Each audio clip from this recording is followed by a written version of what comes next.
नमस्कार साथियों, मैं सुरेंद्र चौधरी हिलोड़ी आज आपके सामने लेकर आया हूँ मेवाड़ राज्य का इतिहास।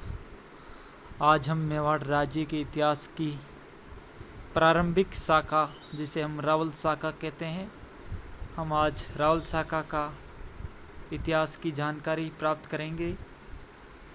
दोस्तों, मेवाड़ पर जो रावल शाखा ने शासन किया है, उसकी उत्पत्ति कैसे हुई है, उनके बारे में जो सामान्य मत है। सर्वप्रथम जो मत प्रस्तुत किया है वो डॉक्टर भंडारकर ने कहा है कि जो सिसोदिया है वो ब्राह्मण वंशी है। ये कुंभलगढ़ प्रशस्ति के आधार पर कहा है। अबुल फजल ने ईरान के बादशाह नौसर खां आदिल की संतान माना है। कर्नल जेम्स टोड ने गुइल वंश को विदेशी माना है। चौथा जो सिद्धांत प्रस्तुत किया है वो डॉक्टर ओझा ने कहा है। डॉक्टर ओझा ने गुहिलों को प्राचीन क्षत्रियों के वंशज माना है और विशुद्ध सूर्यवंशी राजपूत कहा है। गुहिल ने इस वंश की स्थापना 565 और 66 दोनों ही आता है इसमें की है।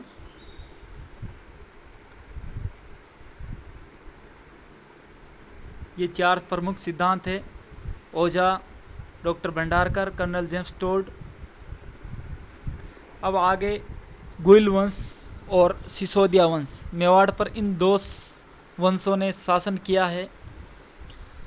गुइल वंश 565 से 1303 ईस्वी तक गुहिलादित्य प्रथम शासक हुआ और अंतिम रतन सिंह ये उपाधि रावल की धारण करते थे। सिसोदिया वंश 1326 से 1948 तक प्रथम शासक हमीर और अंतिम शासक भोपाल सिंह उपाधि राणा या महाराणा की धारण करते थे। ये दो वंश है, गुहिल और सिसोदिया। ये इतिहास का सबसे लंबा शासन करने वाला वंश रहा है संपूर्ण भारत और विश्व में।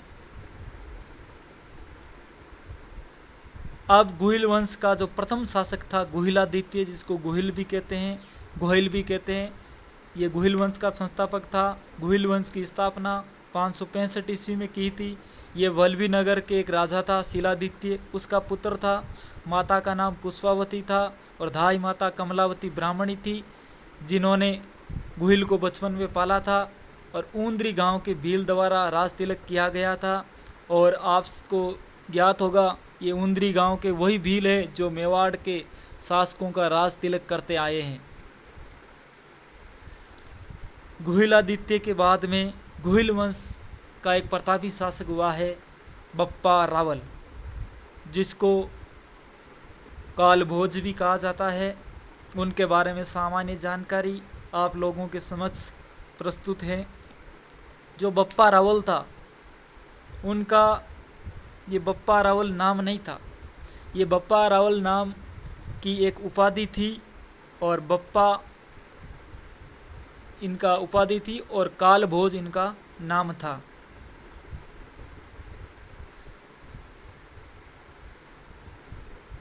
और ये गुहिल वंश का वास्तविक संस्थापक माना जाता है 728 और कहीं कहीं 734 ईस्वी भी आता है। इसमें चित्तौड़ शासक एक मानमोरी मौर्य था, उसको हराकर चित्तौड़ पर अधिकार किया। चित्तौड़ अधिकार के बाद में अपनी राजधानी नागदा को बनाई। बप्पा रावल की छतरी नागदा में ही है। सीवी वैद्य ने बप्पा रावल को चार्ल्स मार्टिन कहा है। बप्पा के पास 12,72,000 सैनिकों की सेना थी। आहड़ शिलालेख में बप्पा रावल को मुकुटमुनि के समान बताया गया है। बप्पा रावल मेवाड़ का प्रथम शासक था जिसने मेवाड़ में सोने के सिक्के चलाए। एकलिंग जी का मंदिर है वो कैलाशपुरी उदयपुर में है और इनको मेवाड़ का वास्तविक राजा मंदिर बप्पा रावल ने बनवाया था। मेवाड़ महाराणा युद्ध से मैदान में जाने से पूर्व एकलिंग जी का आशीर्वाद लेते थे, जिसे आस का मांगना कहते थे। एकलिंग जी राजस्थान में पाशुपत लकुली संप्रदाय का प्रमुख केंद्र है, जहाँ पर फाल्गुन कृष्ण त्रयोदशी को मेला भरता है। तो ये बप्पा रावल के बारे में सामान्य जानकारी। इनका प्रमुख एकलिंग जी का मंदिर निर्माण, नागदा को राजधानी बनाना और एकलिंग जी का मंदिर कैलाशपुरी में। प्रथम शासक जिन्होंने सोने के सिक्के चलाए, मूल नाम कालभोज, बप्पा रावल की उपाधि, मानमौर्य शासक को हराना, ये इनके शासनकाल की प्रमुख घटनाएं घटित हुई। और ये जो लकुलिश संप्रदाय है, यहाँ पर फाल्गुन कृष्ण त्रयोदशी को मेला भरता है। बप्पा रावल के बाद में जो मेवाड़ का गुहिल वंश था, उसका अगला शासक हुआ था अल्लट। अल्लट, जिसको इतिहास में एक आलसी शासक माना जाता है। ख्यातों में अल्लट को आलू राव कहा गया है। इसने हूण राजकुमारी हरिया देवी से विवाह किया था। ये राजस्थान का प्रथम शासक है जिसने अंतर्राष्ट्रीय विवाह किया था। अल्लट ने आहड़ को दूसरी राजधानी बनाई, आड़ में वराह मंदिर का निर्माण करवाया और मेवाड़ में सर्वप्रथम नौकरशाही प्रथा की शुरुआत की। अल्लट के बाद में मेवाड़ का गुहिल वंश का शासक आता है शक्ति कुमार। इसके समय मालवा के शासक मुंज ने आहड़ पर आक्रमण किया और नगर को नष्ट कर दिया था। मुंज के उत्तराधिकारी हुआ था एक भोज परमार। उसने चित्तौड़ पर अधिकार कर त्रिभुवन नारायण मंदिर का निर्माण कराया और नागदा में भोजसर तालाब की स्थापना की। शक्ति कुमार के बाद में शासक हुआ रण सिंह। इसके समय में एक महत्वपूर्ण घटना घटी। जो गुहिल वंश था, ये दो शाखाओं में बंट गया था। प्रथम रावल शाखा थी। रण सिंह पुत्र खेम सिंह ने चित्तौड़ पर शासन किया। दूसरी राणा शाखा थी। जो रण सिंह का पुत्र रहाप है, उसने सिसोदा ठिकाना में चला गया और सिसोदिया वंश की नींव रखी। दो खेमों में बटा किसके समय में? रण सिंह के समय में। रण सिंह के बाद में आता है सामंत सिंह। जालोर का एक शासक था कीर्तिपाल चौहान। उसने सामंत सिंह को पराजित किया और मेवाड़ से निकाल दिया। अब परिणाम स्वरूप सामंत सिंह वागड़ में नए राज्य की स्थापना की। कहाँ पर? वागड़ में। सामंत सिंह के छोटा भाई हुआ था एक कुमार सिंह, जिसने मेवाड़ पर पुनः अधिकार किया। सामंत सिंह का भाई कुमार सिंह क्या किया?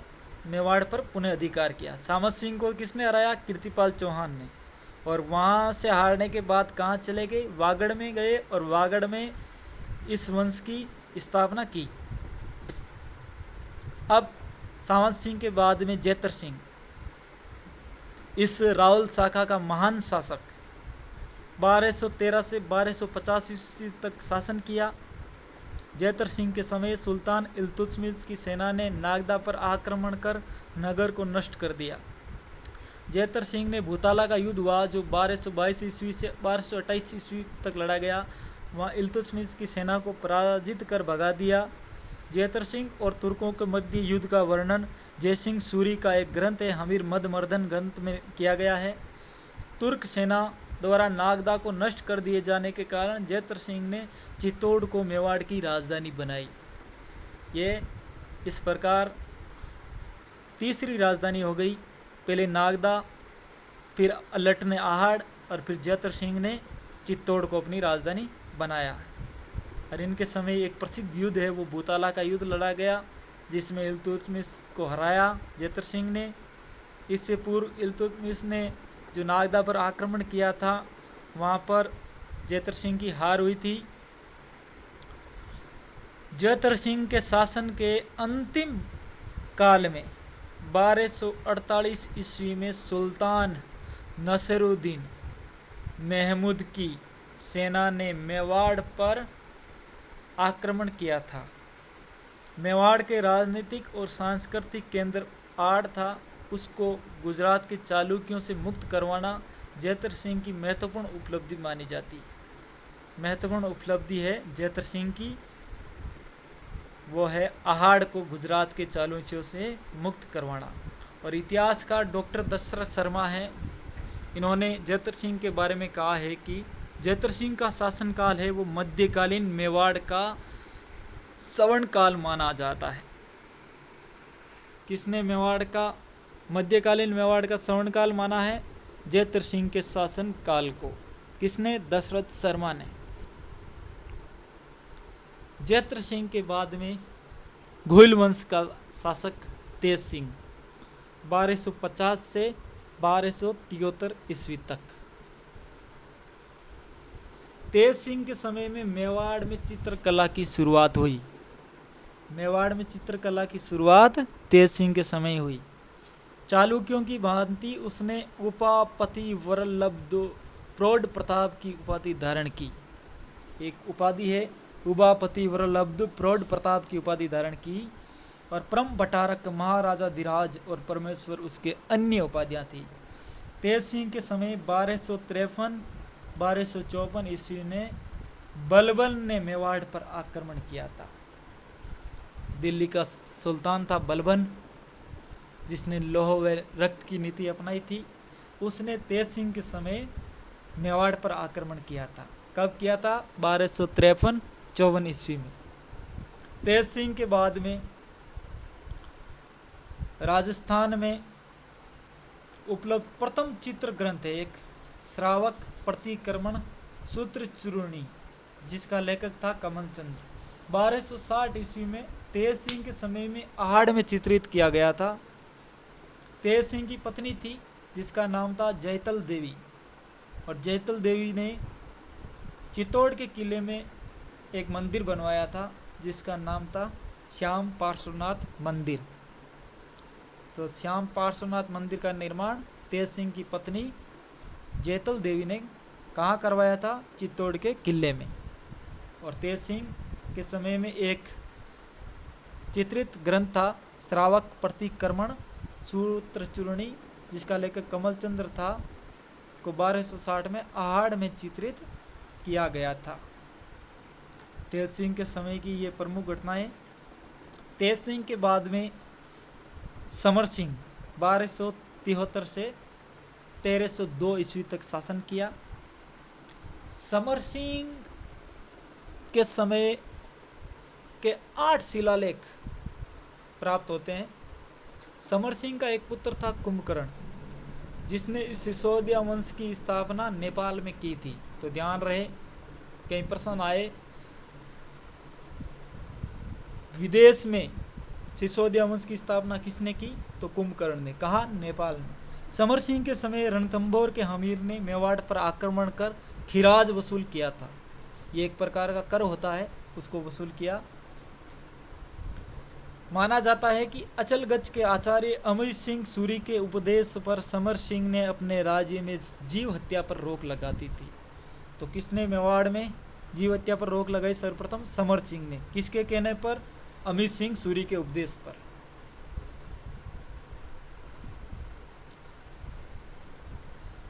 अब महत्वपूर्ण शासक रावल शाखा का अंतिम शासक रतन सिंह 1302 और 1303 ईस्वी में शासन किया। लगभग 1 वर्ष का शासनकाल रहा है। ये रतन सिंह है वो समर सिंह का पुत्र था, और मेवाड़ के गुहिल वंश की रावल शाखा का अंतिम शासक। राजप्रस्थिति महाकाव्य में रतन सिंह का नाम नहीं मिलता है, ये भी ध्यान रखना आपको।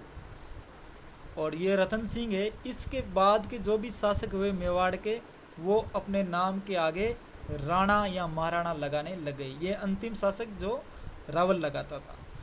और मलिक मोहम्मद जायसी का एक प्रसिद्ध महाकाव्य है पद्मावत, जो अवधी भाषा में है, 1540 ईस्वी में लिखा गया शेरशाह सूरी के समय में। उसके अनुसार है, सुल्तान अलाउद्दीन खिलजी ने रतन सिंह की अति सुंदर पत्नी, जिसका नाम पद्मिनी था, को प्राप्त करने के लिए चित्तौड़ पर आक्रमण किया था। प्रमुख कारण कह सकते हो अलाउद्दीन खिलजी द्वारा पद्मिनी को पाना था। इसी वजह से उसने चित्तौड़ पर आक्रमण किया था। अलाउद्दीन खिलजी ने 28 जनवरी 1303 ईस्वी को दिल्ली से चलकर चित्तौड़ का घेरा डाल दिया था। कब डाला था? 28 जनवरी 1303 ईस्वी को। और जो ये घेरा डाला था चित्तौड़ पर, उस समय अलाउद्दीन खिलजी के साथ अमीर खुसरो था। 25 अगस्त 1303 ईस्वी को दुर्ग पर सुल्तान का अधिकार हो गया। लगभग 8 महीने का घेरा चला और अगस्त में अधिकार हो गया। और रावल रतन सिंह के 2 प्रसिद्ध सेना नायक, जो इतिहास में गोरा और बादल के नाम से जाने जाते हैं, वो इस युद्ध में वीर गति को प्राप्त हो गए। और रानी पद्मावती के नेतृत्व में स्त्रियों ने जोर कर लिया था। यह चित्तौड़ का प्रथम शाखा था। अमीर खुसरो के अनुसार दुर्ग पर अधिकार करने के बाद सुल्तान ने लगभग 30,000 हिंदुओं का कत्ल करवा दिया था। और विशेष बात है जो ये यहाँ जहाँ चित्तौड़ दुर्ग में जौहर हुआ था, इस युद्ध में अमीर खुसरो खुद मौजूद था, लेकिन इस जौहर का वर्णन अमीर खुसरो ने नहीं किया है। तो आप इस बात का ध्यान रखें, अमीर खुसरो ने जौहर का वर्णन नहीं किया है। ये चित्तौड़ दुर्ग का प्रथम शाखा था जिसमें रानी पद्मावती के नेतृत्व में जौहर हुआ था।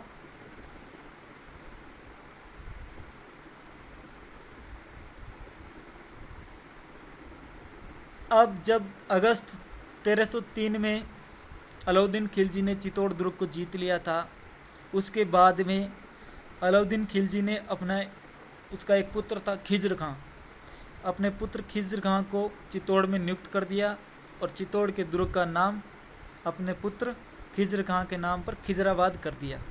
और ये जो अपने पुत्र को नियुक्त किया था चित्तौड़ दुर्ग में और चित्तौड़ दुर्ग का नाम खिजराबाद किया था, इसकी जानकारी हमें एक धाईबा पीर की दरगाह है उसके अभिलेख से मिलती है।